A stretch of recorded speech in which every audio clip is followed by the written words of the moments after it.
respecté et respectable. C'est qu'ils l'exercent avec foi, avec dignité. Ils le font, c'est très bien. Mais vous êtes aussi témoin de l'évolution du métier de journaliste à travers le temps. Hier, c'était la presse écrite. Les gens, ils écrivaient, ils recoupaient, machin, après ça va à l'imprimerie, tout ça. Après c'est mis, les gens venaient acheter le lendemain. Quand Internet a commencé,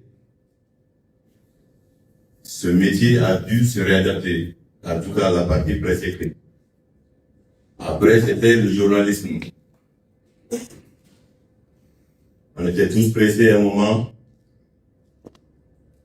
12h30, donc 12h00, on capte BBC, et à 12h30, on bascule sur RFI. C'est ce qui a été le quotidien de ceux qui sont, en tout cas moi, de ma génération. Aujourd'hui, ce travail est en train d'être bousculé par Internet. Tout le monde est devenu volontaire de l'information. L'information n'est plus donnée que par les professionnels de l'information. Je ne suis pas en train d'attaquer les gens. Je ne suis pas en train de critiquer quelqu'un. Mais le scoop et le sensationnel est devenu aussi une autre façon de communiquer. Ce que je peux vous dire, en quittant ici, en partant dans les bureaux des 2 minutes dont vous n'avez pas cité les noms, vous les trouverez en train de faire leur travail au nom de la République.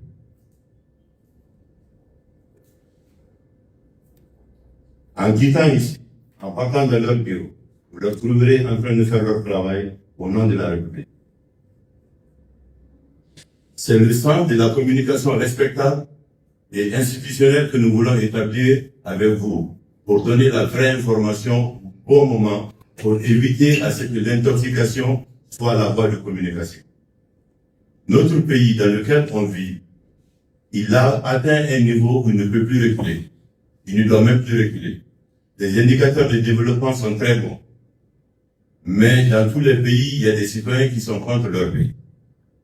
Ils font en sorte que le pays dégringole et recule, en posant des actes de manière à ne pas permettre d'avoir la sérénité. Un pays, pour qu'il se développe, il faut au minimum la paix et la stabilité. C'est ce que le président Mamadi Doumbouya donne avec la paix et la stabilité. Ensuite, le développement.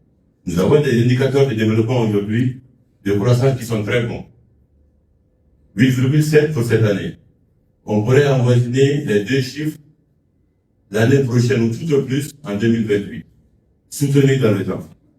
Vous voulez quoi? La paix, le développement ou bien les ragots? La paix. C'est ça le combat. Maintenant, M. Algassimou a été sanctionné. Algassimou, c'est un magistrat. Moi, je suis militaire. Dans mon métier, tous les jours, on nous sanctionne. La sanction fait partie de l'administration. La sanction fait partie de l'administration. Il a été sanctionné parce qu'il y a suffisamment de faits qui justifient le fait que son ministre l'a sanctionné.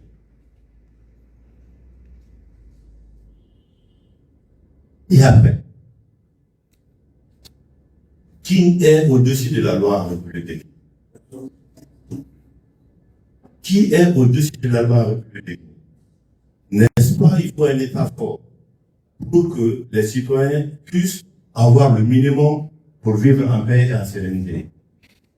Une administration, un ministre a sanctionné un cas. Où est le problème? Où est le souci?